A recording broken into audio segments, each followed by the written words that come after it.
Hello, hockey fans. We are live inside the Centennial Ice Rinks in Wilmette for the Chicago Catholic Hockey League Game of the Week between the Marmion Cadets and the home team Notre Dame Dons. Hello, everyone. With Andrew Rubin, I'm Chris Dubiel. We've got Dylan Ward rinkside. Our technical director is Jimmy Olson. Welcome into tonight's game, a Chicago Catholic Hockey League matchup between Notre Dame, who is already building on a stronger campaign than the year before. And to hear more from the Notre Dame side, our Dylan Ward is rinkside with the coach, Mike Salenzi. Thank you very much, Coach. This Notre Dame's team, 2 wins in the first 5 games, off to a better start than last year. What's the biggest difference between this year's team and last year's? I think the biggest difference is we have 11 seniors this year, a lot more maturity and experience on the team. I wasn't here last year, but I think that's the big difference right now. First CCHL meeting against Marmion. Without revealing too many of your secrets, what's your game plan coming into this one? We're going to try to pressure the puck in their zone and have some structure in our own zone, but we're going to pressure the puck. We're not going to let them get started and come down the ice with speed. So that's our plan. Thank you very much. Boys, back up to you. Thanks, Dylan. And Andrew, the Notre Dame identity is they want to be a hard-working team, and putting pressure on Marmion, that kind of lends to that whole mindset. Yeah, so Notre Dame, as you mentioned, wanting to put a lot of pressure, that's just a lot of hard working. That's more of a team effort type of thing, not so much skill, not so much natural ability. That's just the team's ability to buy into Coach Salenzi's system, and so far already having better success this year than last year. You have to believe that they're firing on all cylinders. Now we'll talk about the other side a little bit. The Marmion Cadets, they're on the other side of the rink in blue. They are what Coach Christian Esposito likes to call, their identity is controlled chaos. They want to play with a lot of speed, and they want to put pressure on you as well. So it's almost kind of like let's fight fire with fire type of mindset between these two squads. Yes, especially early on in the season, too, for Marmion. This is only their second Catholic League game. You kind of expect that chaos to come naturally. So them wanting to play with that almost works more to their favor early on in the season here, and it should be a good battle between them and Notre Dame. Yeah, the hockey season is early, but we're getting into that full swing. I mean, every level of hockey is playing now. We've got from the pros to high school to college, juniors. It's all going right now, and it's a great time if you love this sport. So we will have Marmion, the visitors, in blue against Notre Dame, the home team, in green here at Centennial.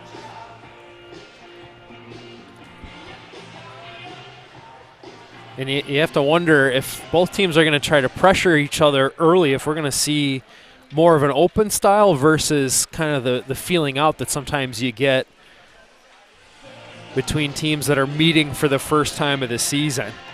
And that's also what you get, guys, when you've got kind of an awkward games played ratio. Notre Dame, this is their 6th game of CCHL play. Marmion didn't get started till last night. They were 3-1 winners over Mount Carmel, but still, I mean, 6th game of the season versus 2nd game of the season. The feeling out process is going to be interesting to see early.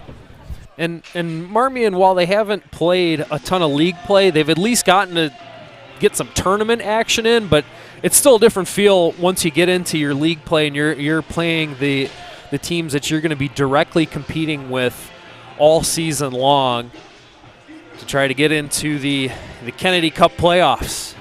Another interesting thing to note, last season the CCHL had 11 teams. This season, only 9. So they used to only play each opponent twice. Now, similar to the Scholastic Hockey League, everybody plays everybody 3 times. So you get a couple more looks at some of these conference rivals this season. Yeah, we're going to get chummy by the end of the season. Well, they're lined up for the opening draw. And we are underway here at Centennial. Puck is controlled by the Cadets and chipped out to center, taken back. Notre Dame chasing after it. Hester put it up the boards. Turnover, long shot is steered aside by the starting goaltender, Hugh Clark. He's in the net for Notre Dame. In the net to our right, and then down to our left, that's Charlie Donahue, one of the key members, second-year starting goaltender for the Marmion Cadets. I think we got a little bit of an answer there, Chris, with a quick turnover and shot already for Marmion. This might be a pretty fast-paced game. Always fun to see high event hockey, as the analytics community likes to call it. That puck is deflected out of play after a hard race to the far side boards to get to that loose puck.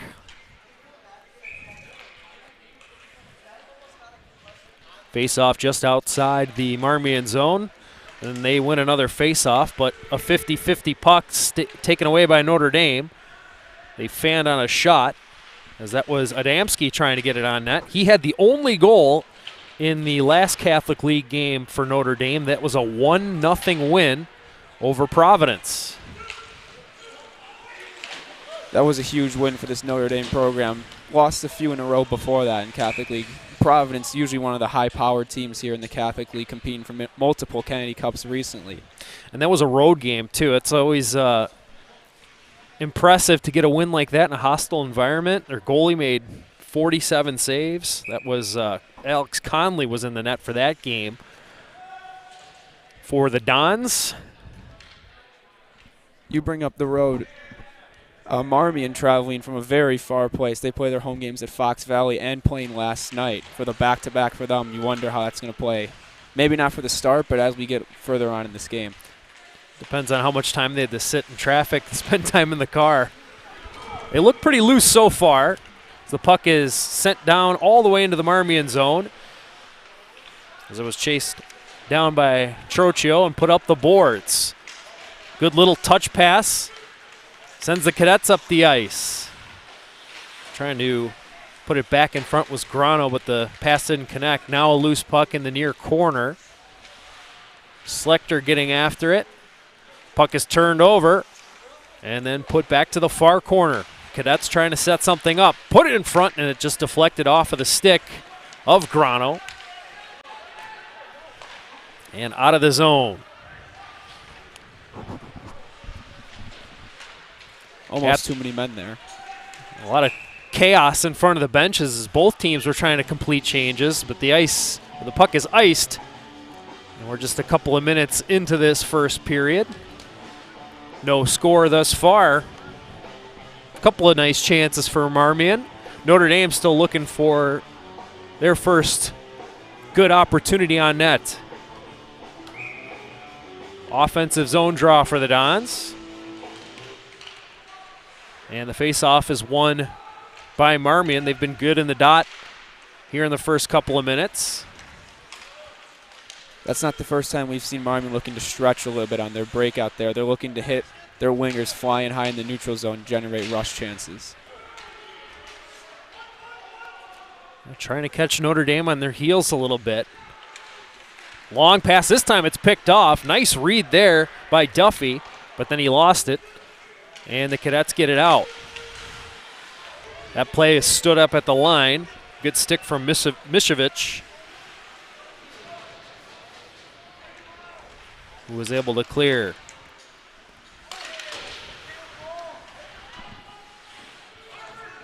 Hester goes D to D. It's cleared back to center. Marmion tries to bring it back in, but they are offside. And another stoppage in play. So far, Marmion really doing a good job of handling that pressure Notre Dame wants to get. They're moving the puck real quickly in their own zone, looking for easy outs. Yeah, both teams standing each other up at the blue lines so far. There's not a whole lot available. No, not really at all, Chris. You're seeing real good back check as well from players, preventing any type of chances. They're slowing down a little bit. A chip off the wall gets Marmion out of the zone. A race to a loose puck. It's picked up by Lind, but then taken away. Delphos will backhand it up ice. Collision in the corner, as bumping his man off the puck was Greco. Loose puck to center, taken back by the Dons. It's Delphos, their leading point scorer. Has it. Sharp angle shot is blockered away by Donahue. Now a pass up the middle. It's turned over Notre Dame takes over, backhand shot, rebound is loose. Diving on the puck is Donahue, and he's able to hang on and get the whistle, and it looked like the net might have been jarred loose as well. There's a big scrum in the crease, but Donahue is able to weather the storm. Yes, and we see Delphos right in the middle of that whole chaos in front. He is, as we mentioned, the leading point and goal scorer here for Notre Dame, averaging a goal per game in league play. This face-off will be to the right of Donahue, and the draw is won by Notre Dame. They're able to keep a puck in momentarily, but then on the follow-up, Marmion clears the zone. Good poke check. And the Dons trying to clear the zone. They flip it up into their bench. Looks like we're going to get a face-off. They're discussing whether it's inside or outside of the zone. It's going to be outside the Notre Dame zone. Yeah, that puck looked to have been deflected when they were clearing it. I think if they put that directly into the bench, that's coming back into the zone, but might have rode another player's stick on the way out of the rink. Puck cleared to center, a bouncing puck. Finally corralled by the Cadets and chipped in deep. Charlie Zebig looking for a teammate. He's hit hard. The puck comes free, and Notre Dame able to clear the zone. Steven Adamski ran into some traffic and lost it. Both teams are swarming the puck carrier. Now a loose puck. Adamski put it to himself, shoots one, and a save is made by Donahue. Point blanker. And he's able to stand tall. So far, 2 huge saves from Donahue. No real warm-ups in this game, just immediate high-danger chances for Notre Dame. But as you mentioned, both defensemen for Marmion really doing a good job of stepping up, but that's the risk you take of if you step up and happen to whiff on the player of the puck, it's going to be breakaways and odd man rushes for Notre Dame. That thing was on edge and bouncing. How about Adamski making a really deft play? He was able to poke that puck through the skates of the defenseman and then get around him. Now a chance the other way here for Marmion. Walking in Solarte, and it's steered aside by Clark. Marmion keeping the pressure on. Big hit in behind the net. Notre Dame trying to clear. They finally do. And chipped into the zone. Here's a shot. Oh, and that maybe getting a piece of that was Clark on the high rising wrist shot. Now a centering pass is knocked away by McPartland. Again, we see Marmion's defenseman with no fear stepping up. Sharp angle shot is patted away by Clark, and Notre Dame able to clear and get a line change. Dumped into their zone. They will regroup with the puck. McPartland finds a teammate, and they're able to clear it out of the zone. That was Ledevsky. Now some pressure in the Marmion zone. A long shot. Might have hit the side of the goal. Pops free, and the Cadets move it out. But then it's dumped right back in by Notre Dame, by Lemke. A little bit of confusion from Marmion there on this shift. Just kind of natural for a team early on in the season, still really feeling each other out, feeling their opponent. Puck was batted with a high stick, but then played by the other team, so we play on. Now Lemke with the puck, neutral zone, big collision there as both players went down. Now Greco from his knees able to get back to his skates with the puck before it was poked away. Long shot through a screen, rebound is loose, hacked away, and the referee lost sight of the puck. So we have a stoppage in play, but how about that save on the initial shot by Clark? Great save by Clark through traffic on a long shot, and even to get back to the rebound as well to make a second save. Both referees showing that they have quick whistles so far on pucks in front of the net, with pucks that may have still been loose, but blowing the whistle early to shut down the chance. Yeah, that was laying free in the crease. And that whistle did come pretty quickly, but you're not seeing too much protest from the Marmion side. Puck in behind the Notre Dame goal. They'll get to it. Forechecking pressure from the Cadets causes a missed pass. Now Lind has it in the slot. He's checked by Conley, and that allows the Dons to take it away. They move into the offensive zone. Centering pass tipped, and I don't think that ever got on goal. Oh, another big hit. Notre Dame keeps the puck alive in the offensive zone. Now finally chipped out.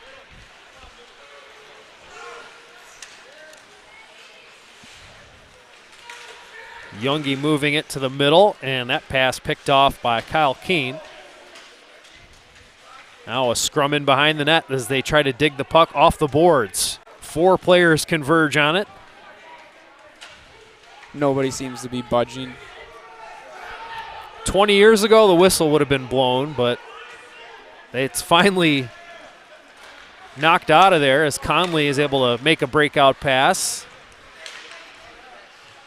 Michael Johnson checked, and the puck rolls in behind the Marmion net.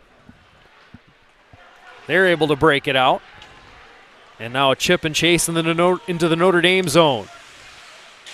McPartland battling there. Fished out of there by Zebig. Delfoss helping out down low. He's able to get it out of the zone with a nice move. Then he stood up at his own line. Loose puck taken by Delfoss. He'll dump and change. Notre Dame still just not looking clean enough on their breakouts and regroups. Long pass. Finds a headman for the Cadets, but then it rolled off of his stick, sent around the boards. And a long shot, stick save by Clark. He'll hold for the whistle and get a stoppage in play.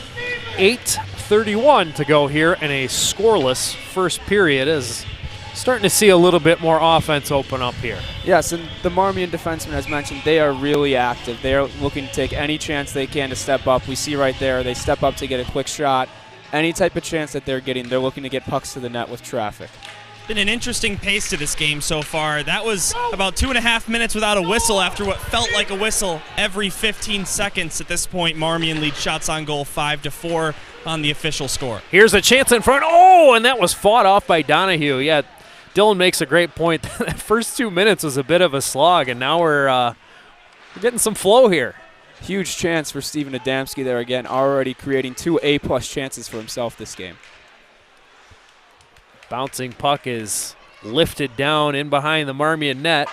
They'll go hard off the glass. It's chipped to center. Oh, and then unable to control it were the Cadets. Real nifty stick play there from Miskovich. Now a pass across. Oh, and that just escaped the intended target.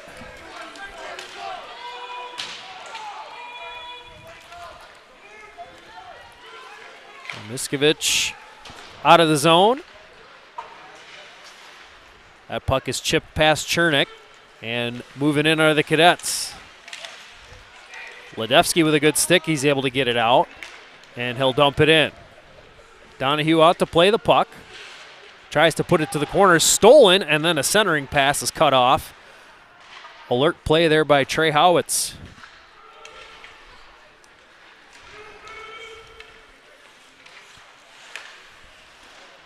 Near side, the puck bounced off a skate. Long shot, and that's gobbled up by Hugh Clark. And he'll take another whistle. Real nice start to the game for both goalies, getting settled in. Not easy starts for both of them, seeing some pretty high danger chances. Now they can really start to feel like they're in the game. They can kind of get the feeling like they know their net. They know what's kind of going on with their team around them for this game. Yeah, you talk to any goalie, and I don't know if there's any goalie I've ever heard say that they don't like seeing a lot of shots, especially early on. Especially if you can get a clear-sighted shot, long distance like that last one, that's really, really calming for a goalie. Get into that rhythm, get a good sweat going, get into the game.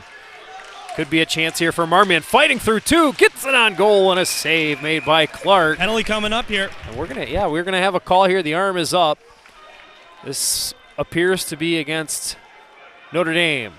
Real nice pass there from Billy Bryden to get it up to Caleb Lind, who just used the speed there to beat both defensemen. Almost just a necessary penalty there taken by Foley for Notre Dame, just trying to save a goal, prevent a breakaway chance. The call is a hook against Jack Foley, the defenseman. And yeah, in an opportunity like that, that's your rare smart penalty. Can't give a player a clear chance at the net like that. Absolutely not, but gives us our first look at this Marmion power play. It's something they've been improving at, but Coach Esposito wants to see them get even better at special teams. Off the draw, Notre Dame trying to work it free. It's held in at the line. Howitz walks, shoots. That hit a leg in front. Rebound chance came right back to him. Clark made the save, and then a clear is made by Delfosse. Griffin Delfosse. He's been notable at both ends of the ice for this Don squad. That's what they're going to need. As we mentioned, leading point getter, one of the better players on the team. He's going to need to drive the bus for Notre Dame today. Now a board battle and then a turnover. A nice steal and clear by Notre Dame. Just not enough support there for Marmion on their power play. You're up a guy. You have to be outnumbering Notre Dame in all puck battles if you want to possess the puck in the offensive zone. Especially on the boards there. Walking in is Gregory with a shot off the shin pads. Nice shot block by McPartland, and then it's cleared by Delfosse.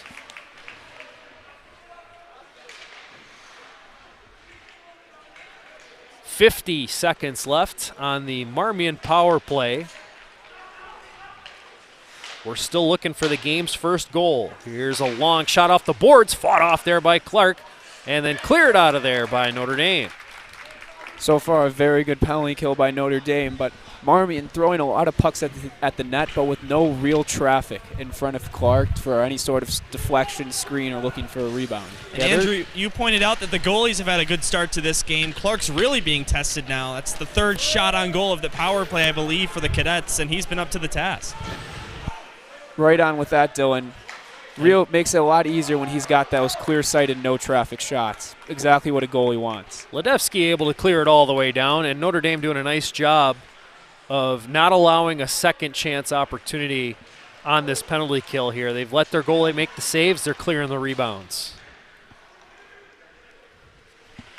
Both teams back to full strength. Fired around the boards. This is going to be held in by Notre Dame. Fresh off the kill, they'll try to make something happen in the offensive zone. A board battle. Puck squirts free down low, and we're going to have another penalty here, and this time I think it's going to be on Marmion. The call is a trip. We'll get a number in just a second here. Tripping is the call, and this looks like it's on Joe Trocchio. He goes palms up, not really knowing what he was called for, but the referee indicated that it was a trip, and now we're going to have our first look at the Notre Dame power play. Yeah, guys, he turned over to his right and asked his teammate, hey, what was that penalty again? Any former player or current player will tell you they have those exact same feelings at times. Off the draw, Marmion wins it and sends it all the way down, requiring a save from Clark. Marmion doing a very good job so far at the faceoff dot, winning a majority of the faceoffs on a penalty kill. Very huge to start it off with possession. Here's a shot at Adamski, a riser, reaching up with the glove. Donahue makes what looked like a pretty routine save. But again, Adamski right in the middle. He's creating a lot for not only himself but also his teammates today. Really looking for chances, head manning the puck at times, getting the puck to the front of the net, whatever it takes. Another face-off win for the Cadets, and another clear all the way down the ice. It's exactly what you're looking to accomplish on a D-zone draw when you're shorthanded. Kills off at least 15 seconds just by the other team having to go chase the puck and bring it back. Notre Dame moves back in.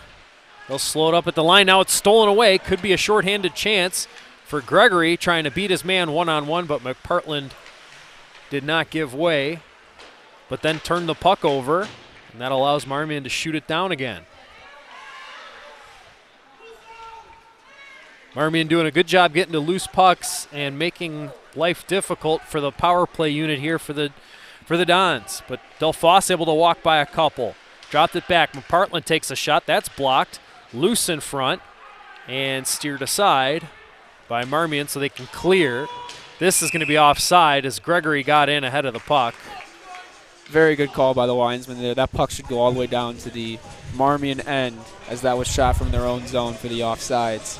Guys, so far Marmion winning the special teams game here. That power play that they had earlier, we were talking about how good of a penalty kill it was for the Dons.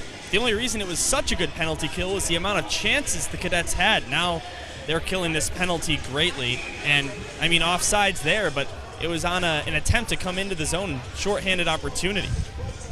Yeah, going for the power kill there, trying to turn defense into offense, but the timing was just a little bit off for Gregory there. Held in at the line, long shot gets blocked. Marmion's had a couple of blocks, and that's allowed them to move it back the other way. Here's a long shot. Pad save is made by Clark.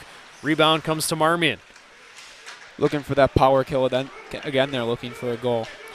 Johnson made a nice play on the board to steal the puck away. Dropped it back. Kick to the stick. But that little slow up allowed Marmion to get back in position defensively. Now they've got it on the outside, do Notre Dame.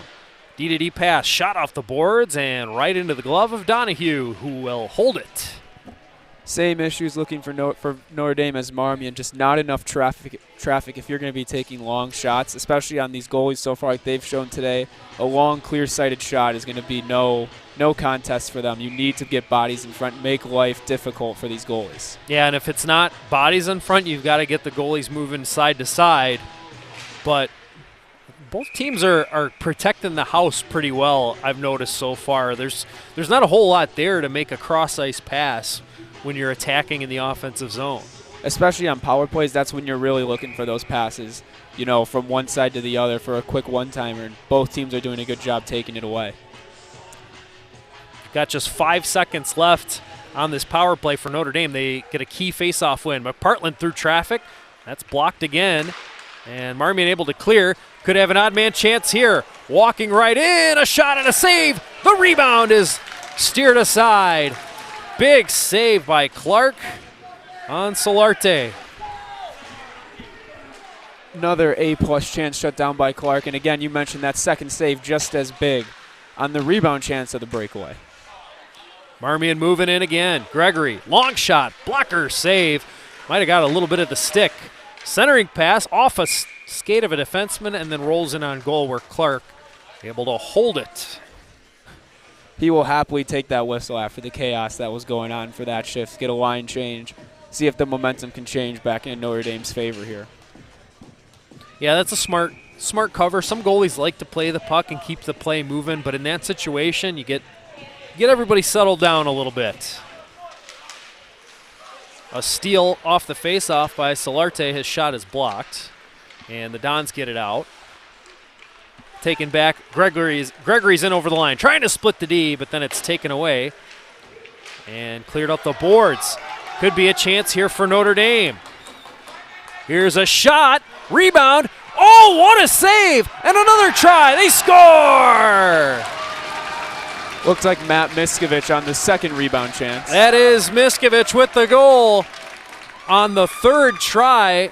Donahue making an incredible spot on, guys. post-to-post Miskovich, save. I mean, he's not going to miss that one, right? The goaltender lays out to make a save, and the puck just found him, right circle, and all he had to do was not miss a 6x4. We just saw the replay there. ND. What an unbelievable save. Second save by Donahue there. Puck actually might have hit the post, but with Donahue down and out, Miskovich had a wide open cage all to himself. And that stop, I could not believe what I saw there, and then just unfortunate for Donahue that rebound just went right to an open man. And they make no mistake, 1-0 Notre Dame. And that whole play was created by Nicholas Lemke, forcing that turnover in his own zone to start that odd man rush. Yeah, he was able to get that puck out and up the ice quickly. He had the initial shot. Now Marmion moving it out of the zone. We're down to a final minute of play here in the first. Lind walking in, and he's bumped off the puck. Now a centering pass, loose in front. Notre Dame trying to dig it out. Then it's poked just wide of the net. Real strong stick there from Duffy. Now the puck cleared down to the Marmion zone. Donahue out to play it. It finds Lind. He's bumped in to the linesman as he's clearing the puck up ice. Marmion trying to create some offense, 20 seconds to go. And McPartland with a block. He's able to clear the zone.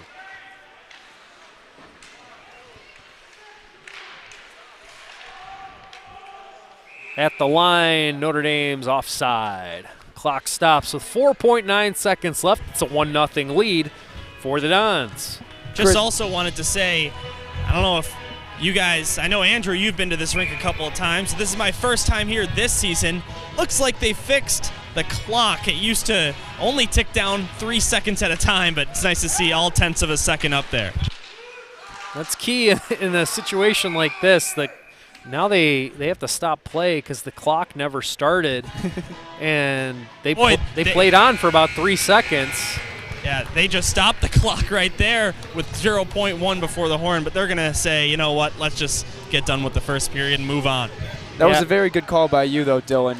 Being a former player playing here, you would see the clock would start and freeze, it almost seemed like, in the final minute here, not really knowing when the actual buzzer was going to sound. But that being fixed is very, very huge for players to know when the period is actually coming to a close. And you know what, guys, like, you're always taught to just play to the whistle no matter what. But if you happen to take a peek at the clock because you're trying to have an awareness for how much time you have and the clock's not moving, they could freeze you up. Like, that's absolutely. It's got to be tough to deal with that. Especially if you're coming down on a rush chance and you're seeing you only have 8 seconds left, but the clock, as Dylan mentioned, would only start every 3 seconds. You could only actually really have 5 seconds left, and you could end up taking a late shot. Yeah, it's a big difference in the decision-making process, whether to shoot, how early to shoot, whether you're trying to make a fake or a pass. So a lot goes into it. Also, guys, just wanted to point out, earlier on, just 6 minutes into the game, the shots on goal were light. It was only 4-4. Now the official count in favor of Marmion, 16-11 down here at the scorer's area. I think that's a direct result for just how open we saw those last minutes. We also got a power play for each team, which will usually lead to more shots for a single team. But those last 5 minutes, it was wide open. Long passes, rush chances, nonstop action. Fun hockey to watch. I'm sure the coaches are trying to rein in their groups a little bit better and clean up some of the mistakes. There's only a certain amount of teams that really want to look to play that open style hockey. In the NHL, you saw the Edmonton Oilers were a real big fan of trying to go up and down the ice with the types of players that they have, but not every team has a Connor McDavid, Leon Draisaitl type players to play that style. Yeah, and you saw it, the team that's the best at playing a high-speed, high up-tempo game, Colorado, like, they made quick work of the Oilers. That first game caught the Avalanche a little bit by surprise, and they tried to match the speed of the Oilers, but real quickly they realized to just play their own game, and a much more sound style of hockey will usually defeat that up-tempo style of hockey. That's what every coach is trying to accomplish, is get some structure, eliminate mistakes and mismatches. At least on your side. You want to create the mismatches on the other end. We're back underway here in the second period between Notre Dame and Marmion.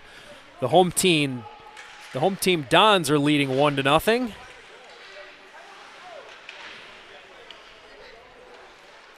Marmion in the offensive zone trying to make a play. Centering pass is picked off by Notre Dame, and they'll get it out. I would have to say most of that first period, I feel like for offensive zone time, Marmion had much more than Notre Dame. Notre Dame was more off the rush. Marmion doing a better job possessing the puck in the O zone. Yeah, they definitely got some cycles going in that first period. The Dons move it in. McPartland in a board battle had it stripped away, but it's kept in at the line. Now the puck in deep. And guys, the small but energetic Notre Dame student section here in the second period has moved directly behind the goal now that the Dons are shooting on their end. We'll see if they can get in the head of Donahue, but he seems to be cool as a cucumber right now. Only one blemish on a goal that really was not his fault at all. Puck rolling on goal, covered up there by Clark. It's nice that we're starting to get a little bit more life in the building we were commenting when we first got here, we were getting set up, it's pretty quiet in here. There wasn't a lot of people in the stands, but it's filled in nicely, and we got the flow of the game going. There's a little bit more buzz in the crowd. A little bit of a student section, too, to always bring a little bit of fun, a little bit of fire to the rink. Marmion won the draw, but it came all the way back out, so they have to regroup. As they re-enter the zone, a long shot off the blocker. A rebound was there, but the Dons get there first. It's dump in forced. Notre Dame trying to break it out, but that pass is picked off. Board battle. And stepping up to keep the puck in deep was Greco. Now finally taken out of there by Johnson. Then Greco with another steal. He walks into the zone and he tries a shot, but couldn't get rid of it. He was surrounded by green sweaters. Notre Dame able to clear it down. Del Fosse from on his knees able to clear that puck out of the zone.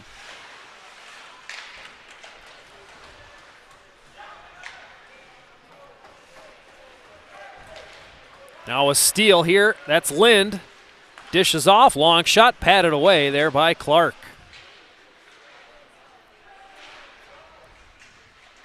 Shot up the boards. Held in. But then Notre Dame able to get there and get it out. Ooh. Notre Dame coaches want an interference penalty there. Yeah, contact was a little late, but now they move in. Here's a shot. Fought off there by Donahue. That was a nice rip there by Del Fosse, but Donahue on top of his crease had a good angle on that one. Absolutely the right read. I don't know if we can get a video of that, Jimmy, but a real nice stick handle play by Del Fosse. Looking for one of his teammates to get open in front, just had to shoot, and real nice save by Donahue. This will be an O-zone draw for Notre Dame. 3 minutes gone by here in the second period. Another win for Marmion at the face-off dot. They're able to clear the zone. Here they come up ice. Driving wide, here's a shot, and it's handled by Clark.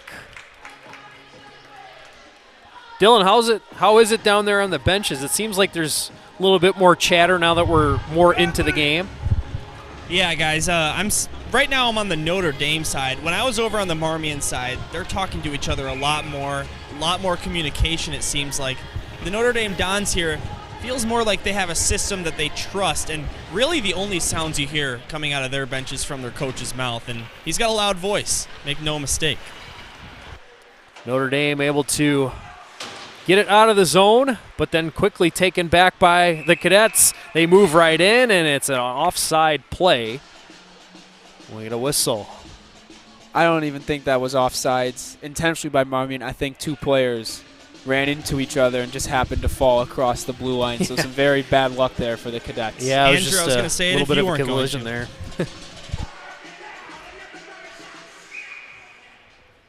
So we'll have a draw just outside the Notre Dame zone. 13:38 left to go here in the second period. 1-0 Notre Dame on the goal by Matt Misevich.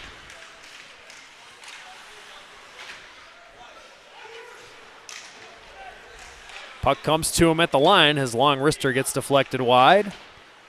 Real dangerous play there from Greco. Here's a centering pass, and it just didn't connect. Taken away and skated back the other direction by Solarte. And on the clearing attempt, Gregory was trying to use his chest to keep the puck in, but it did come outside the zone for an offside.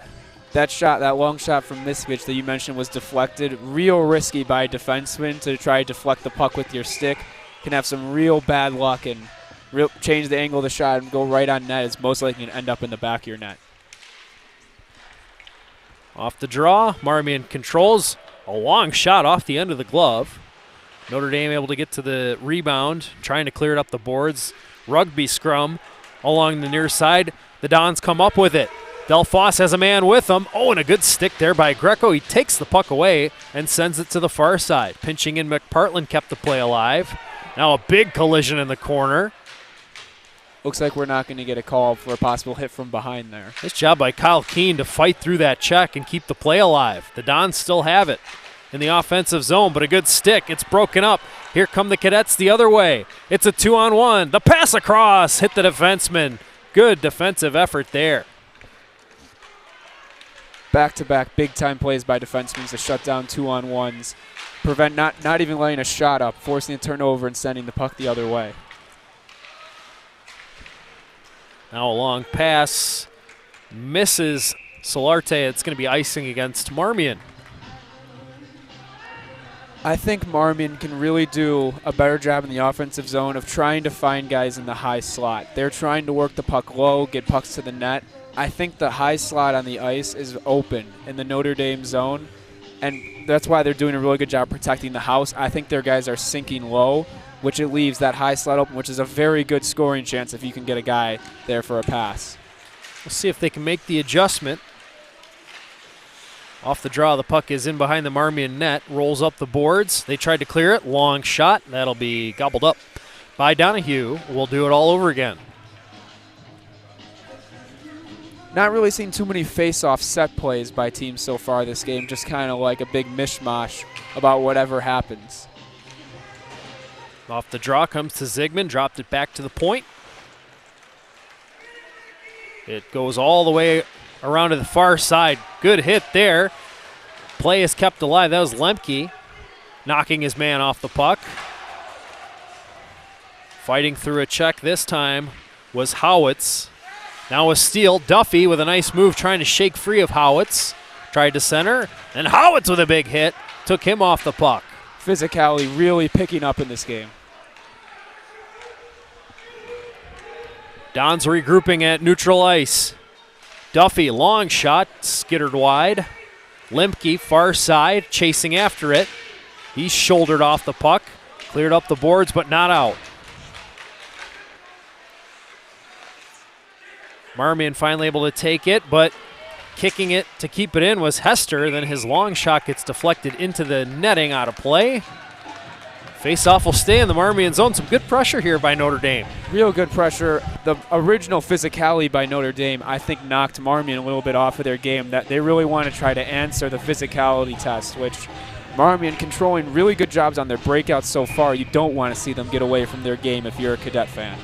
And guys, a selfie with the puck from the Notre Dame students. Looks like they've got themselves a souvenir. We'll see if they make them give it back.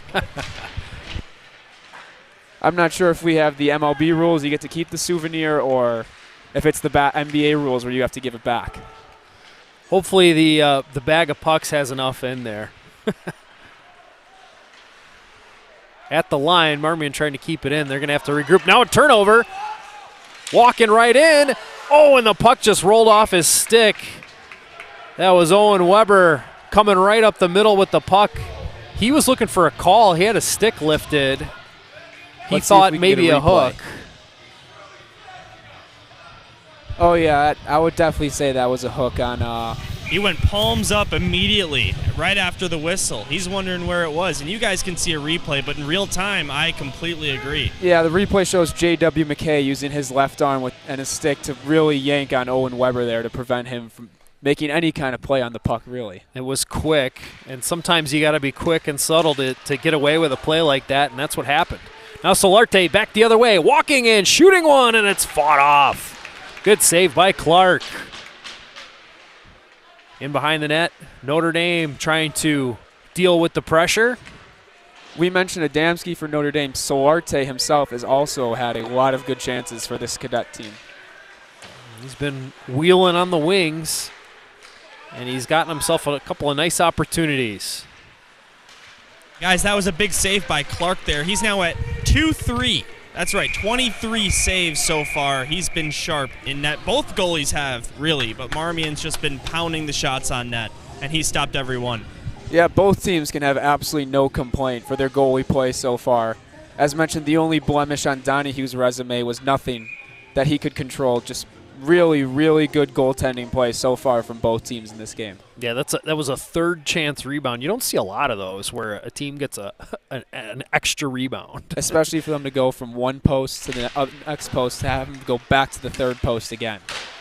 Long shot rises high off the glass, stays in the Marmion zone. Lemke battling for the puck, lifted away by Greco. Held in at the point. Here's a loose puck in the slot, and it's deflected wide on that scoring try. And then as Marmion tried to clear it, it went into the Notre Dame bench. And a whistle stopping play. Looks like we're going to get a draw just outside the cadet zone. Marmion, as mentioned earlier, using their sticks, very active sticks in their own zone, deflecting passes, looking to deflect shots. That shot block is huge from a real prime scoring chance between the hash marks there on that Zygmunt shot attempt. We haven't seen a lot of chances from inside. It seems like we're starting to trend that way a little bit more in this game as both teams are starting to impose their will against each other a little bit. Now here's a turnover. Lind shoots, missed the net. Missing the net there is a huge killer of a chance. Now could be an odd man chance for Notre Dame. Here's a shot, missed the goal. Near side boards, it's picked up there by Duffy, but then he had it taken away. Missing a net will drive their coaches crazy because not only do you give away your chance to score, but any sort of rebound chance is eliminated too. Marmion's offside, so they couldn't play the puck. This will allow McPartland a little bit of time to get it out and get it ahead. He tried to flip it up the glass, but came our way and hit the netting. Natural instincts there went for a reflex from me, but with the netting, of course, stopping the puck from getting to us. Hey, at least you didn't duck. You went to try to catch it, so.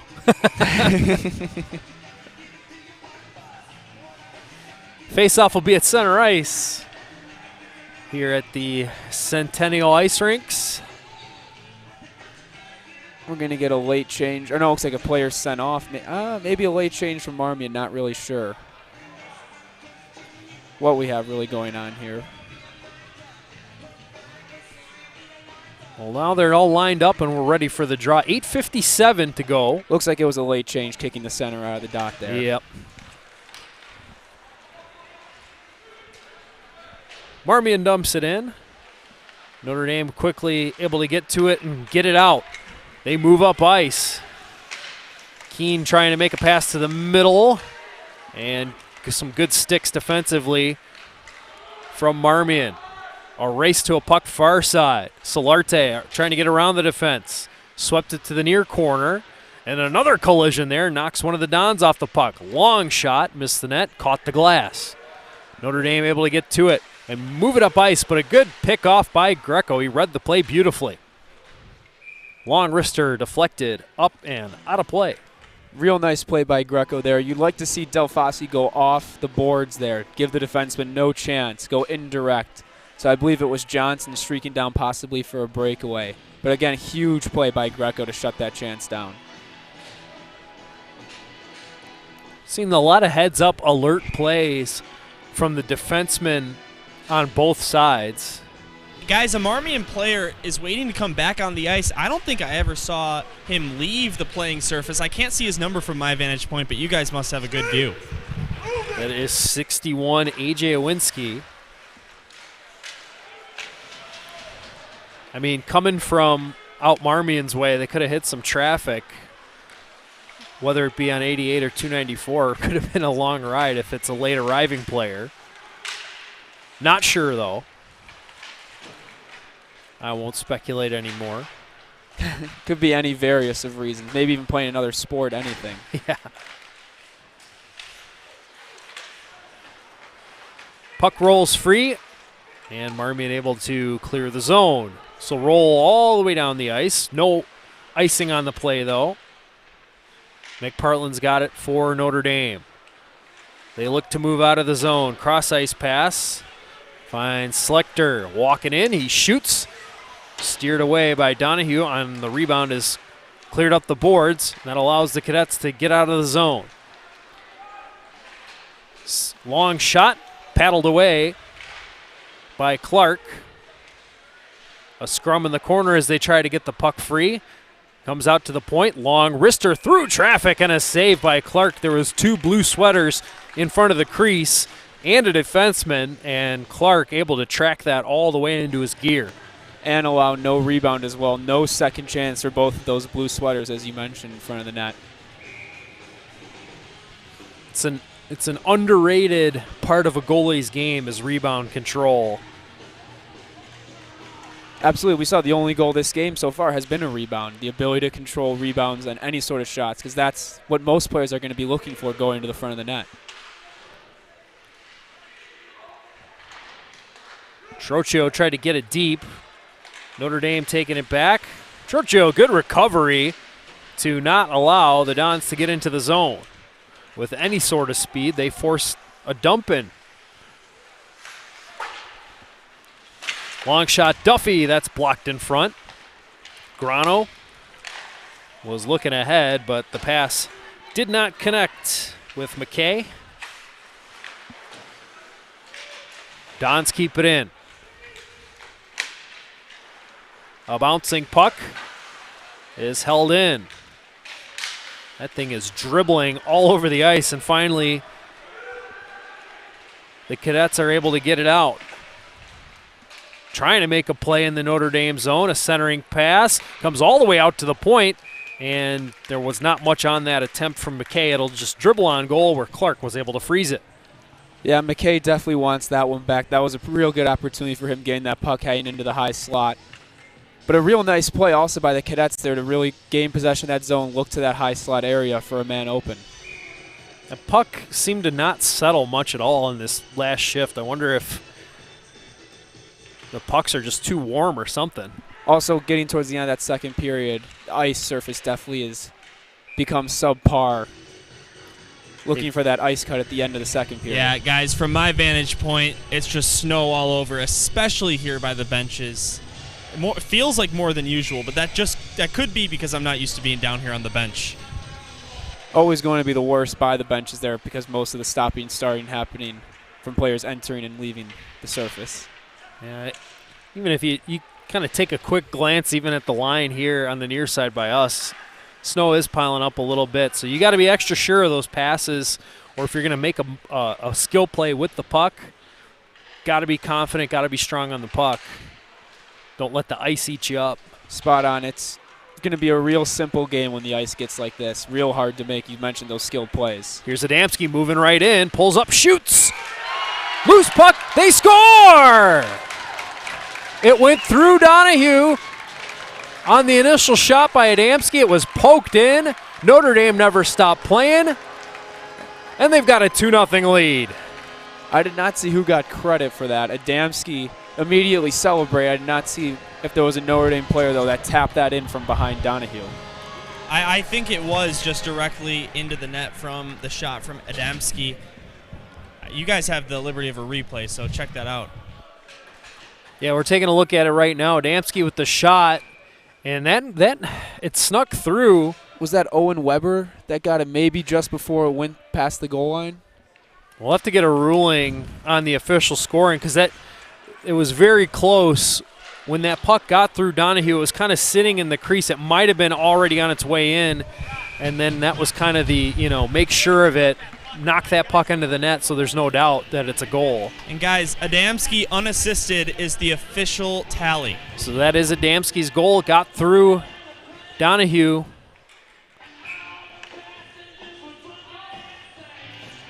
And nice heavy shot. Just found a little hole through Donahue there right below his blocker. Just enough to get over the goal line.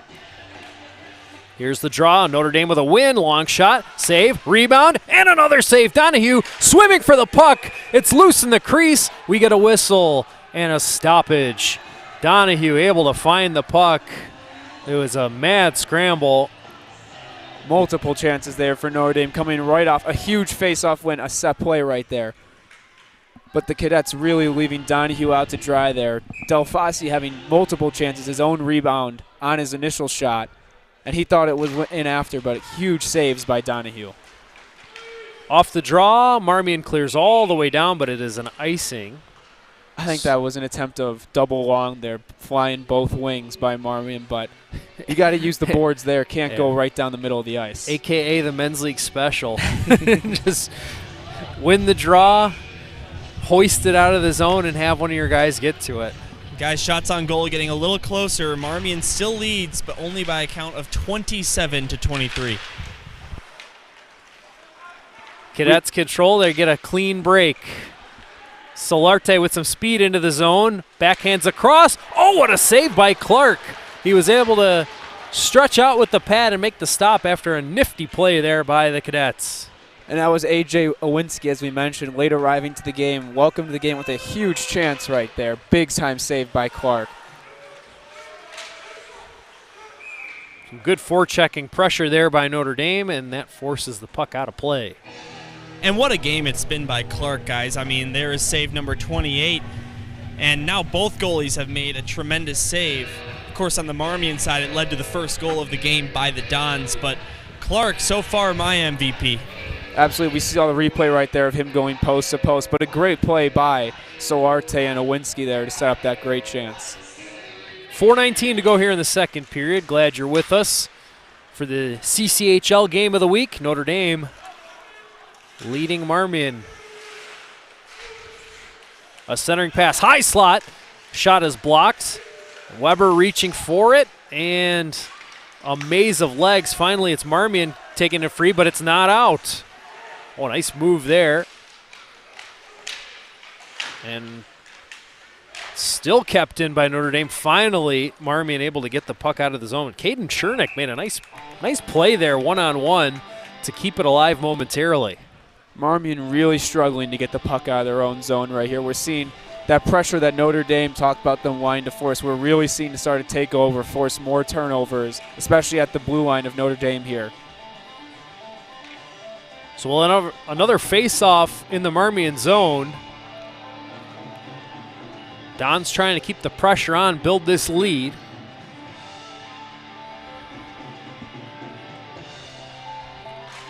And here's the draw. It's this time won by Youngie for the Cadets.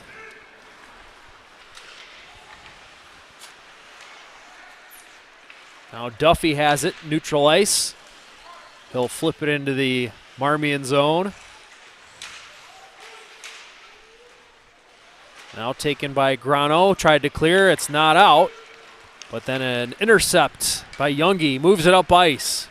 Over the line, and the Cadets are offside. 3:16 on the clock here in the second period.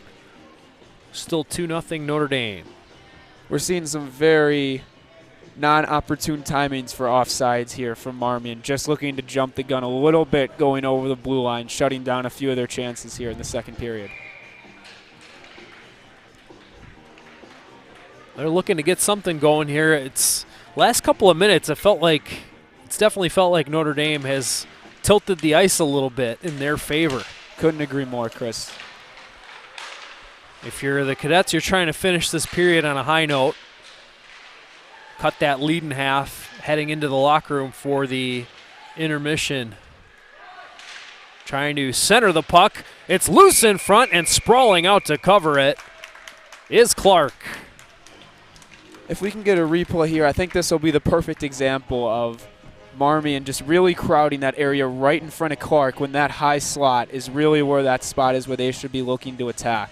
You can see right there, that's that area just between the hash marks, top of the circles, is where Marmion should really be looking to attack this Notre Dame team. Lots of bodies around the blue paint. And when a goalie's on, that's how you got to beat them. You got to create some havoc in front. Long shot there is gloved. We get another stoppage in play. Immediate shot there off of the face-off win. Maybe you could possess it a little bit longer, see if you can let your players get to the front of the net there. Another face-off win and another shot. This time it's off a shin pad, but it's kept in. Chipped on goal. They score! A deflection in front, and it finds the back of the net, and Marmion is on the board. Not sure who deflected that, if that was a Marmion or a Notre Dame player, but perfectly into the top right corner. No chance for Clark. How it started the play, he was able to keep it in at the line on the far side from the point, walked it in, got the puck towards the net, and there was one of the Cadets in the high slot was able to deflect that in. I'm still not sure after seeing the replay who got that. Might have been Camden Dempsey, but almost looked a little bit of confusion from the Marmion team when that puck went in the net. Guys, the official tally is Caleb Lind with his first of the year. So I guess they were saying that puck was deflected by a Notre Dame player then as Lind fired out to the net from the boards. So Lind has the goal. That's a huge goal if you're Marmion. Falling down 2-0 late in the second. He cut the lead in half. As you just alluded to, yes, these final 2 minutes now are huge for both teams. Notre Dame has to keep this 1-goal lead or add to it. Whereas if you're Marmion, you cannot let Notre Dame score a goal to answer yours before the period comes to an end. Puck is put around the boards. Held in Greco, long dribbler. Was cut off in front, but Notre Dame unable to get it out just yet. Coming over was Gregory to keep the play alive. Now long wrister, tipped again, and I think Clark got a stick on that one. We see A.J. Awinski, we mentioned, late arriving. He's on this top line with Solarte for Marmion, really looking to create a lot of chances. Now Adamski the other way. Has a man going to the front of the net, but he's tied up there by Howitz. And taken away by Awinski, picking up speed through center ice. Over the line, he shoots one, and a save there by Clark. There's a nice little ghost save for Clark. That puck was going way wide, I could tell by my angle, but gets credit as I saw them hit the button on the iPad. Real nice rush there from Awinski as well, basically picking that puck up by his own goal line, going coast to coast with some real good speed to get down there and get his shot off. Face-off will be out to the left of Clark. 1:44 left on the clock here in the second period. Notre Dame with a 2-1 lead. And they will get it out of the zone. With speed, it's Johnson. Put it across, but the pass was behind his intended target. Now a board battle in front of the Notre Dame bench. Picked up there by Johnson. He'll shoot one, and he fired it wide. Off the carom, it rolls back to the goal line and only cleared as far as the blue. Now Notre Dame with control of it again. Foley able to hold it in.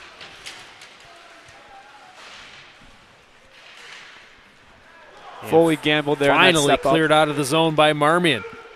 Back the other way they come. Long shot, steered aside there by Clark. Less than a minute to go here in the second period.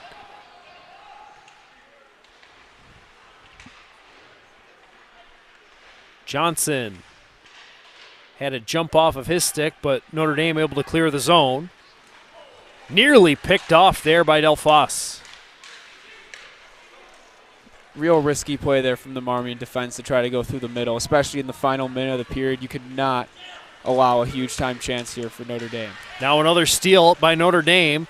They have been excellent on the forecheck here in the second period. 15 seconds left.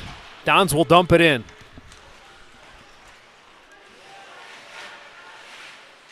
Board battle on the far side. 6 seconds to go. Notre Dame trying to make something happen here late. Greco's going to try to just eat it. And that will run out the clock as you hear the buzzer sound here, ending the second period. And we really saw a lot of action in the latter half of this second period as Notre Dame will take a 2-1 lead into the intermission at the end of 2 periods of play. Both teams probably happy for the intermission, looking for some fresh ice to clear all this snow off, while maybe for a faster-paced third period. As we saw the end of the first period and that second period, saw some real fast-paced hockey. With fresh ice, you can only assume it's going to be even faster for this next period. Yeah, and everybody gets a little bit of a breather. The coaches are able to kind of rein everybody in, go over the game plan, make sure, we're following the system, what we're trying to do. See any adjustments, or we'll see with both teams what their immediate goal is here for this when this third period starts.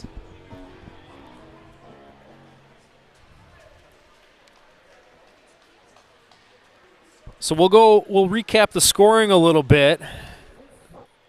Notre Dame got the icebreaker. That was Matthew Misevich with the game's first goal, had the rebound after just an incredible save by Donahue, but he had no chance on the rebound.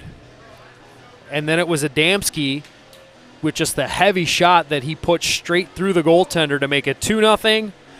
And then off a deflection in front, it was Caleb Lind getting credit for the Marmion goal. And that's where we stand after 2 periods. It is 2-1 Notre Dame here on their home ice in the CCHL Game of the Week. And as the Zamboni starts to cut the ice here and the teams take a break, we're also going to take a break up here, and we'll catch you back for action in the 3rd period.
We're just about ready to start up the game once again. We're 2-1 Notre Dame heading into the third period. Chris Dubiel here alongside Andrew Rubin and Dylan Ward. We're going to send it back down to Dylan, who is with the Marmion coach. Thanks, guys. Coach, obviously something going right. You have 34 shots, and you're out shooting the Dons here, but their goaltender's had a great game. How are you going to crack him? Yeah, I think we need to just smarten up on our shots. We're cutting too far to the outside sometimes, trying to pick a top corner when sometimes the smart, easy shot's the right place. So I think just taking some smarter shots going to open up some good scoring chances for us here in the third. Through 2 periods, who have been some of your standout players thus far? Number 5, Joe Trocchio, has been absolutely shut down today. He's been smart in our own zone, making great breakout plays, joining the offensive rush. He's definitely someone we've been really happy with today. Thank you so much. Best of luck. Thank you. Boys. Thanks, Dylan.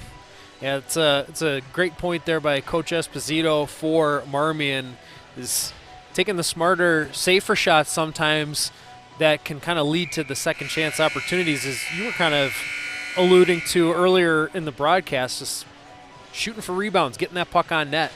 Yes, and whether you're missing the net or giving the goalie a better chance to make the save, as much those will drive a coach crazy, because those are the things that aren't really talent-based or anything like that. That's just the way that like your mindset is going into how you're going to attack this opposing goalie. And those easy, long, clear-sighted shots just build confidence as well for goalie, as we mentioned. And Clark's seen enough of those, just gets a real feel for the puck, a real feel for the team that he's going up against, and just builds confidence throughout this game. And both goalies have really looked good on the shots that are up high. They've been quick with their blockers and their gloves. It's, trying to get that loose puck, squeak it in between an arm, squeak it in between the stick and the pad. Sometimes that's almost more challenging for a goalie than a high and hard one. Especially when they're as locked in as they are right now for these goalies. We're back underway here in the third period. Notre Dame with the 2-1 lead and trying to flip it off the glass. Marmion puts it into the netting, out of play. It looks like that fan is not as energetic as the student section with getting a souvenir. Just a nice, calm, cool, oh, here's the puck back.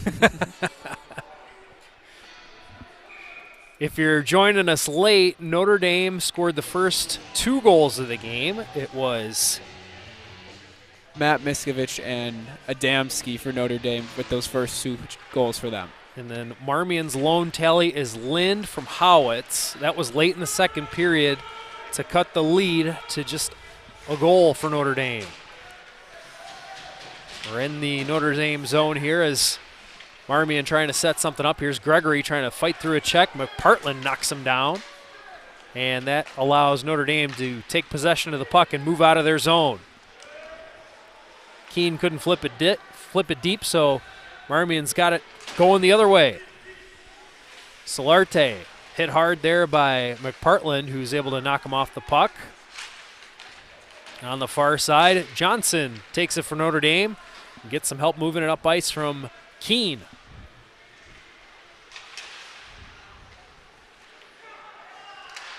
Now stumbling as he was trying to get it out was Howitz. We talked about the ice conditions before the intermission. At the end of the second period, we're still seeing a lot of water sitting on this ice, real shiny ice, which will also not be good for, skill plays, those quick plays on this ice, as the puck will stop on those little pools too. It's a different kind of slow, but it will improve after it gets a few more minutes to freeze. We don't have the luxury of long intermissions like they do in the pros. Long shot there is sent wide. Greco trying to keep it in. And finally taken away by Notre Dame. They get it out. And now we got a scrum in front of the Notre Dame bench. Looks like we're going to get a penalty. The arm is up, and it looks like Notre Dame's going to be shorthanded. Maybe not. Hold on. It looks like a Notre Dame player was holding a Marmion's player's stick just now. Johnson is in the box. And I don't see anybody for blue heading to the penalty box. So this is going to be a power play for Marmion. A key moment already here in the third period. As Johnson's in the box, it looked like it's for roughing. And as this confusion's going on, it looks like the Marmion head coach is looking to draw up a little play. And guys, already. remember how great Marmion's power play was in the first period. This is going to be their second look of the game. Yeah, they had some looks early on that first power play, all the way back in the first period. Dylan, those players in front of you do not have penalties, correct? For the Marmion side, at least. Yes. It's tough from this angle. The penalty boxes are there's not a huge indicator of where the penalty box starts and the other and the bench, the player's bench ends. It just looks like a guy sitting at the far end of the bench when in fact he's in the penalty box. Yeah, guys, I believe it is this stanchion up here that is the separator. Gotcha. Thank you, Dylan, giving us the insight. Rink side. On the power play, Marmion going to work, trying to set something up. Out to the point, Howitz walks, tried to wrister, couldn't get it on goal, but keeps the play alive. Gregory, now Howitz with it at the point, near side. Now Greco, wrister, fought off there by Clark. Rebound controlled by Gregory. Notre Dame still working to try to get this puck out of the zone. Greco, goal line, tries a centering pass for Gregory. It's off the boards, and he's able to settle it. Then floated it to the corner for Owinski. Centering pass just missed Gregory, who was walking in back door. Now Gregory trying to center it across. McPartland blocked it. Only got as far as the line. Held in there by Greco. Now Foley trying to clear. Held in with the skates, Owinski. Gregory in behind the cage. Finds Owinski. He walks in, shoots one. And that might have been blocked in front. Not sure if Clark ever got a piece. Don's still having trouble clearing the ice, but a high riser catches the glass, and that'll get the puck out of the zone. Marmion's still not able to find that high slot area. We saw at times 4 players down low on this power play, just really trying to get that puck close to the net when the real open ice is just a little bit higher. Good keep Howitz, centering pass, gets on goal, and a save by Clark. He had to take a look behind him, but he was able to smother it. And guys, keep it a 1-goal lead. Excuse me, sorry to interrupt. What a save that was from my angle. I had a great view of it. Clark came across, and that puck had all eyes on going into the net. I mean, that's just an incredible save. Maybe even better than that first one. And no rebound, too, as well, with a blue sweater sitting right at the top of the crease there waiting for the rebound. 4 seconds left on the Notre Dame penalty here. Solarte will try to win this draw. He does. Trocchio's shot is blocked. Oh, slap shot, stick save there by Clark. But the Cadets keep the play alive. Banked off the boards. Long wrist shot is blocked. Puck is loose in front. Notre Dame trying to get it out of harm's way. Marmion still on the attack. They'll cycle down low. Lind with the Marmion goal. Tried to center. Looked like that puck was played with a high stick, no call. Shot on goal is scooped up into the glove of Clark. Yeah, I'm not sure if Solarte ever made contact with the puck. From my vantage point, I think he did, and the Notre Dame bench was very emphatic about that being a high stick as well.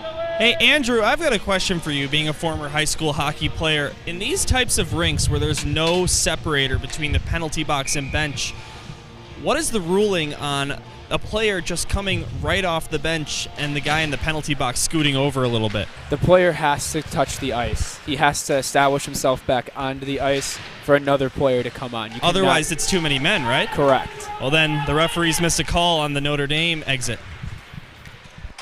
It's real tough for the refs to look for something like that just because the play's going on. They really have to be on top and aware to be looking at the penalty box as the guy's coming out. Offside against Notre Dame here. Yeah, that's something that you might be able to get away with if you can make the jump quick enough and you catch the refs looking the other way. But yeah, you've got to exit through the door.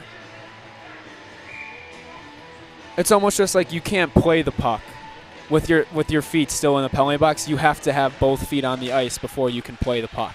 The interesting thing about these rinks, right, where the penalty boxes are on the same side as the benches, it's a whole different strategy than the NHL level or some of the rinks at the high school level, like Heartland, for example. Yeah, and you don't even the other thing that's pretty interesting is even if you don't make the jump from the penalty box to the bench, you can just jump over the boards like you would be on a standard line change. There's no glass by the penalty box doors. Yes, and as Dylan, you mentioned, not too many rinks actually in Illinois have the penalty boxes across from the scores table and the benches. It's really only Heartland and Oak Lawn. And the only other two I could think of are, well, no, I was going to say the Edge, but I don't think they're even set up like that. They're on the same side. I think the Darien Sportsplex, but I'm not sure who plays there. I know Hinsdale was playing there back in the day. Here's a shot and a save made by Clark. What a move. That was through the legs of a defender, and he created a chance out of nothing. Yeah, Owinski has been nothing but a straight fire boost to this Marmion team. He brings lots of speed and skill. A great move there to create another shot. It almost just feels like a matter of time before he creates his own chance and finishes one here for this Marmion Cadets squad.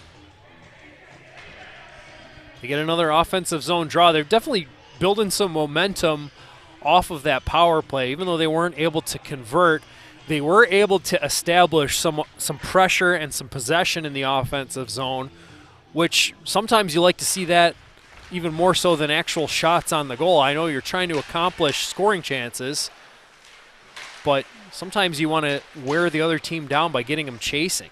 It's not so much about the result, it's more about the process and doing it right. Back the other way come the Dons. Del Fosta's knocked down, but we play on. The Dons wanted a call, but they won't get it. Now a shot on net gets deflected in behind the goal. A centering pass is blocked by Marmion. Now a drag move, a shot, and a save by Donahue. Puck is loose. They fall on top of it. It squirts free. And finally, Marmion able to clear the zone. That was just mass chaos in front of the goal. Might have been a hand on top of the puck in the crease for Marmion there. We'll have to see a replay if we can get one, but very beneficial for Marmion if they got away with that. That was a cloud of dust in front of that net. Also a real nice drag move by Delphos to create his chance to start that whole chaos. High shot catches the glass off the carom. Marmion trying to set something up now. Lind centered. Nice block there by Misevic.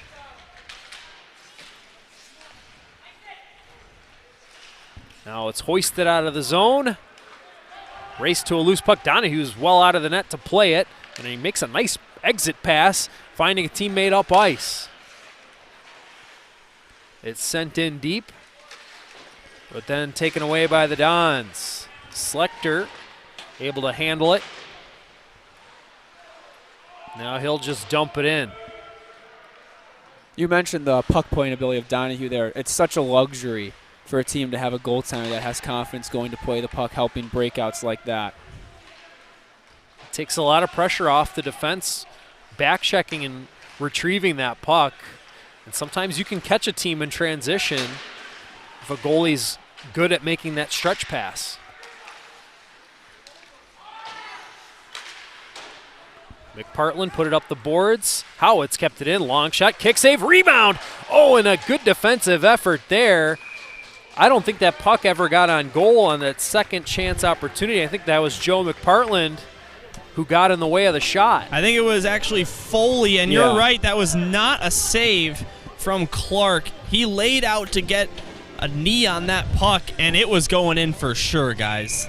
Yeah, that looked like a great block there by Jack Foley, just almost turning his head just in the lick of time to get his knee down to block that shot, because that would have been a wide open cage for Marmion as Clark was down and out making that initial save. Good team defense tonight from Notre Dame. And their head coach, Mike Salenzi, talking about hard work. The hard work has been there for the Dons tonight, and that's why they have the slight edge in this game to this point. Looks like we're going to get a new center here. Job is not done yet, though. We've got 8:47 left to go here in the third period. Just a 1-goal lead for the Dons over Marmion here. Clark 1 save away from number 40 on the night. And he's got the save and no rebound given. He covers up before Gregory could get in there and poke it loose. Nice stop. Seems like a huge luxury for this Notre Dame, too, as well as we mentioned Alexander Conley had a 47-save shutout last game. To have another 40-save performance by their goaltender, a different goaltender, too, is just nothing but great confidence for the Notre Dame squad.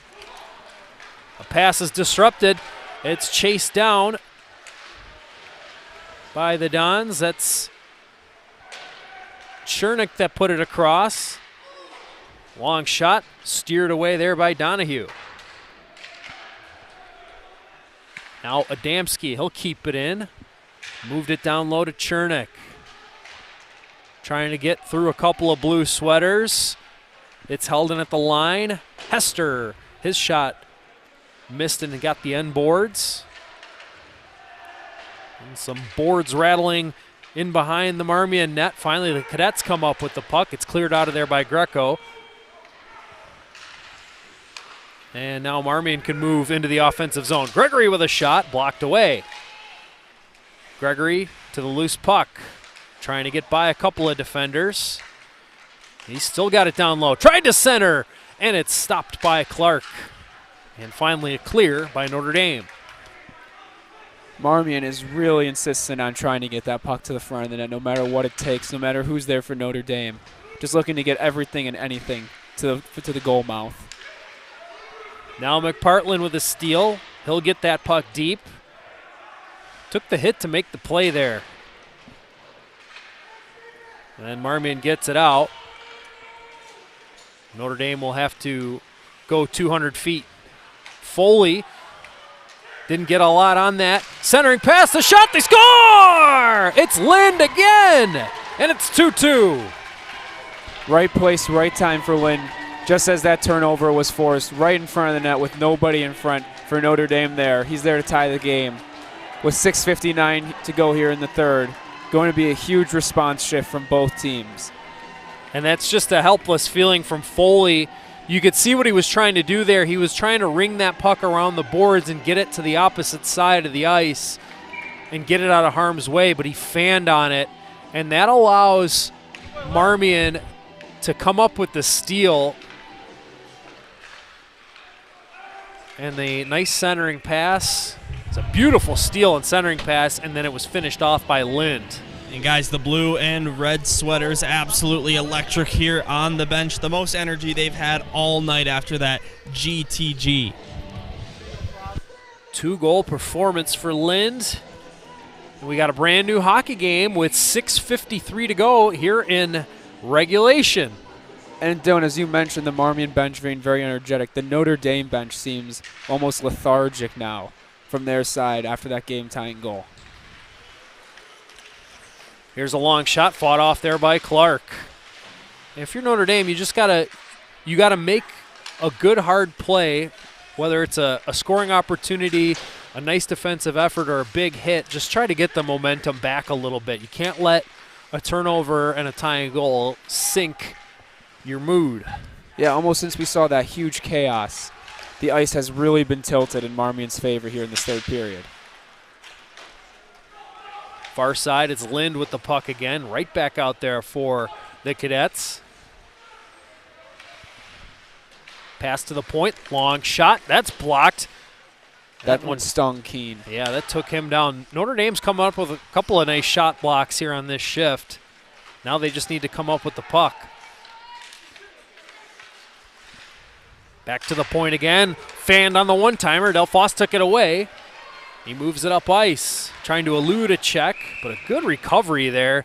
That was McKay, who was able to get back and not allow Delphos to get up the ice and make a nice play. Especially for how dangerous we know Delphos can be for this Notre Dame squad. 5:41 on the clock, 2-2 hockey game.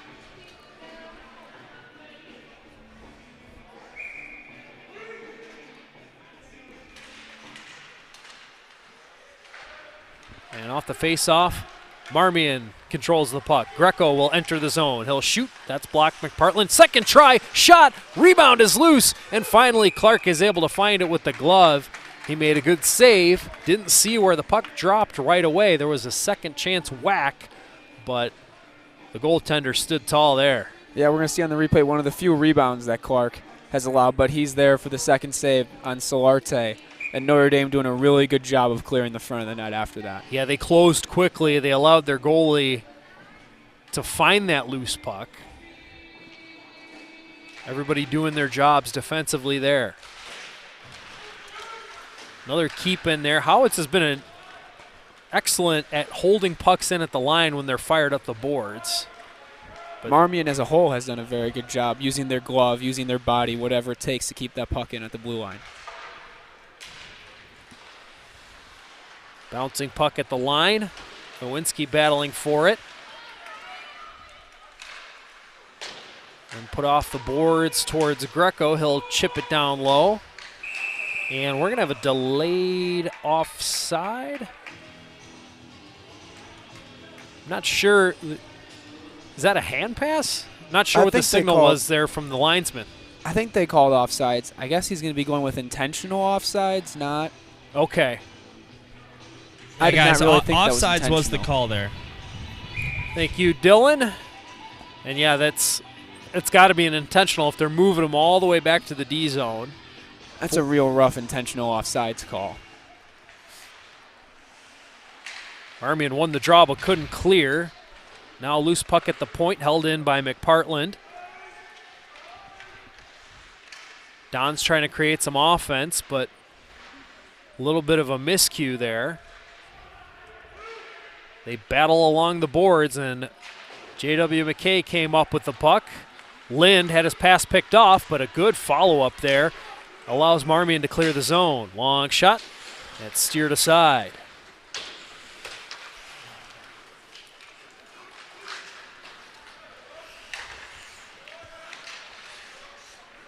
Don's clear the zone. McKay will go back to retrieve the puck.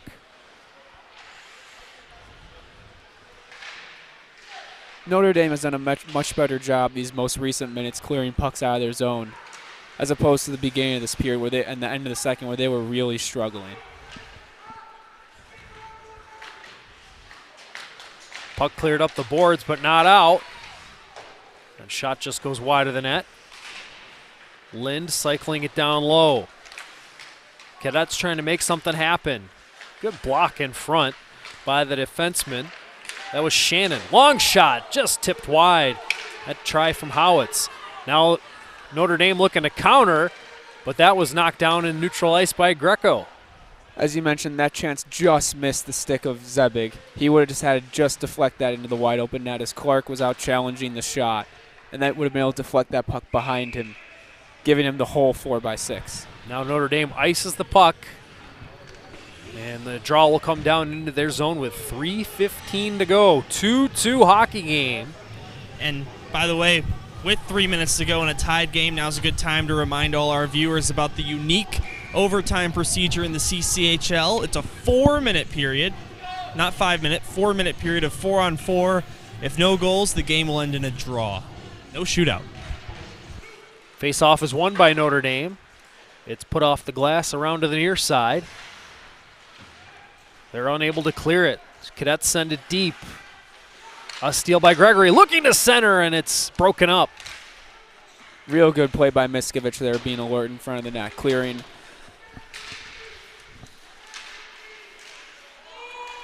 Now the puck taken by Hester.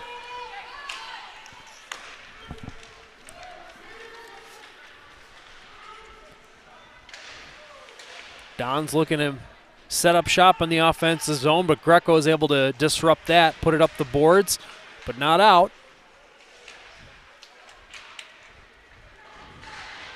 And they're able to chip it free, finally, does Marmion. But Delphos has it, moves right back in, walks, drags to the net, backhand shot, missed the goal. What an incredible play by Delphos there. First stopping the rush chance for Marmion, then creating his own chance. Keen across, Delphos shoots off the side of the net, the Notre Dame fans reacting. They thought it was in, but that hit the outside of the cage. Now fanning on the shot was Miskovich, and now back the other way, Owinski has a man in front. Centering pass did not connect. Now it's an odd man rush the other way. Johnson has a couple of teammates with him. Drop pass, Keene looking to center. He'll shoot one, and Donahue makes the save. After what just seemed like an absolute track meet. Huge whistle there for Marmion. It was end-to-end, odd man rush after odd man rush there. Big saves by both goaltenders. And it looks like we're going to get a timeout here from Notre Dame, looking to slow everything down. You have to feel we're going to see those same lines, though. Delphos against Owinski and Solarte's line. Yeah. Guys, a timeout here.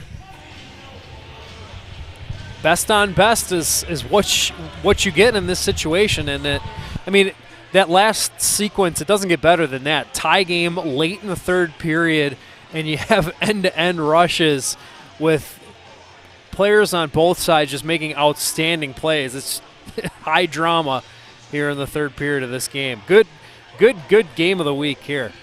And as Dylan mentioned earlier, thank you, Dylan, for bringing up the overtime rules. They are different from our sister network, the SHL, which has a 5-minute 3-on-3 overtime. The 4-minute 4-on-4 overtime here is very unique and something that provides a little flavor compared to most other leagues. Guys, speaking of that, the referees just came over to me to ask for a little refresher.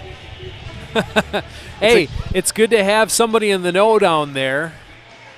Can't imagine what they would do without you. Dylan Ward doing a great job all night rink side. He's got the inside scoop. Huge face-off here for both sides.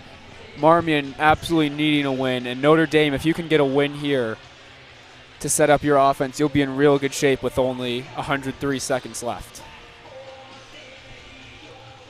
Out to Donahue's left, and the draw is won by Marmion. It's a quick clear, and the puck batted out of midair there by McPartland, who has been very steady for Notre Dame defensively. He's got it now. Sends it across. Finds Delphos.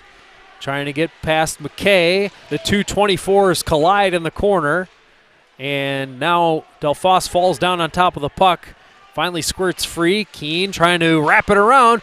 It's loose in front. And the blue sweaters surround the puck. They're able to clear it. Now a chance. Moving right in. Here's a shot and a blocker save. That's a big stop by Clark. Marmion still trying to make something happen in the O zone. But it's picked off by Keene. They could have numbers going the other way. Carried ahead by Johnson. Holds, shoots. Oh, and that might have hit off the mask of Donahue. I don't think he ever saw it. I don't think he saw it either. Just real lucky that puck just hit him. Got to figure next goal wins at this point. 40 seconds to go. And it's iced by Marmion, so it's going to be another big offensive zone draw here for the home side. Something to take note of, Marmion did not have their top line out there for that shift to counteract against Notre Dame. So these final 36 seconds is the top line for Marmion against the second line. Now they're out there now in crunch time. And Notre Dame, as we mentioned, already using their timeout, cannot use one here, and Marmion gladly will not use theirs. Cadets' next shot on goal will be number 50 on the night. Workman-like performance by Clark in the net for Notre Dame. Oh, squeezing by a couple of checkers is Owinski. He's got speed into the zone. Driving wide, now in behind the goal. Looking to center. Sent it to the point. Long shot. That's blocked in front. Nice play there by Weber to block it. Real nice patience from Owinski there, going end to end again, looking to find a teammate. Adamski comes up with the puck near side. He's able to clear the zone, and we are going to require extra time. 2-2 at the end of regulation. The only goal of the third period belonged to Marmion's Caleb Lind, tying the game with his second of the night. Dylan mentioned that the next save would be the 50th for Clark, so I believe that means Marmion has 49 shots. So I guess we can get an update from Dylan how many Notre Dame has, but just great goaltender performances by both teams. Yep, 49-31. Thank you, Dylan. Those are just insane numbers of shots for only 2 goals aside per piece, and the amount of high danger chances as well for both teams. This game could very easily be a 5-4, 6-5 finish, but just the goaltending play has been unreal from both sides. Can't complain from either, and going to make a very exciting overtime period, especially with how up and down that third period and second period were. Can only have more open ice with the 4-on-4 here. It's going to be a very exciting overtime period. And in addition to the goaltending, I mean, you hear us talking about how many shots have been in this game. It's not because the defense has been bad or too loose. It's been a high-event game, but the defensemen and just the 5-man units in general have done a really good job of not allowing those shots to result in second chances. Not only that, but we don't track shot attempts here. There's been numerous block shots by both teams as well. Can only imagine that the shot attempts are double of what the shots on goal are. Helping out their goalies, we've seen it from Foley, blocking a shot with a wide open net from Notre Dame. Just big-time play after big-time play for both teams. So they're lined up for the 4-on-4 4-minute overtime, and Marmion wins the draw. We're underway in the extra period. Taken away by Notre Dame. A bouncing puck settled by Johnson. He skates up the right wing boards, trying to get away from a defender. Now looking to center, put it in front. One-time chance, didn't get through. Looked like Delfosse had his stick tied up just a little bit. Couldn't get a clean shot away. Real good job by the Marmion defender. Did not see who that was to tie up Delfosse in front of the net. Might have been Greco. He's been one of the standout defensemen for the Marmion squad. Keene's got it. Will drop it back to his defenseman, McPartland. Long pass ahead. Johnson had it swept off of his stick by Solarte, who lost it in his skates. That allows Notre Dame a shot, but it's blocked. A minute has gone by. Both teams will look to get line changes. Greco long pass out of the reach of Owinski, but it finds Howitz. He walks in, he shoots, and a save by Clark. Howitz has the rebound, trying to center, put it in front, save, rebound, they score! Overtime winner, and it's Howitz ending the game. That's great puck luck, great rush there by Howitz. Just able to get a wide open net as Clark was going to challenge the shot that was deflected right to the stick of Howitz on the back door. No chance. But a very fitting end to just a great game played by both teams. No reason to hang your head if you're Notre Dame. And a huge win for Marmion to move to 2-0 here in the Catholic League. They come storming back to tie the game late in the third period. They got on the board late in the second period and then able to break through here in overtime. 3 unanswered goals for the Marmion Cadets to win the hockey game. The overtime winner by Trey Howitz. And we're going to look to see if Dylan can grab a player and possibly a coach from the winning Marmion Cadets. We'll see if he can either get Howitz, the game-winning goal scorer, or Donahue, the goalie. But let's see as Dylan looks to grab a player.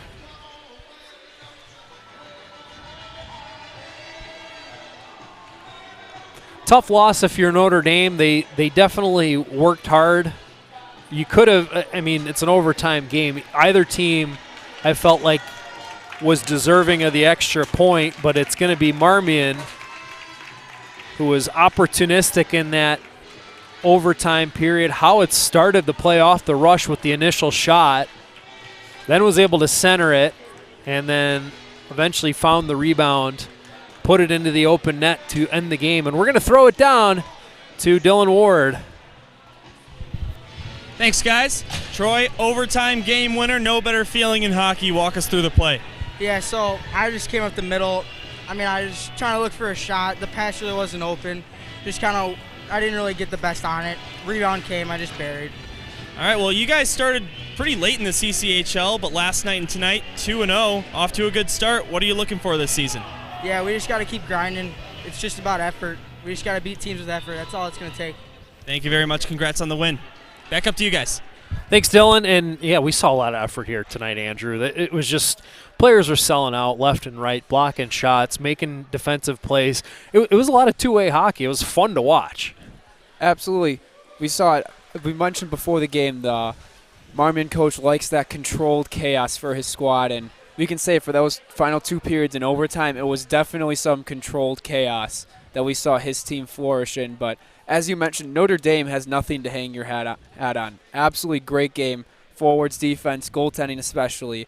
Just 50 minutes of just pure good hockey, exciting hockey. Can't ask for more for the CCHL Network first game of the week this year. Looks like it's just going to be a great season here in the Chicago Catholic League. Well, a fun contest tonight.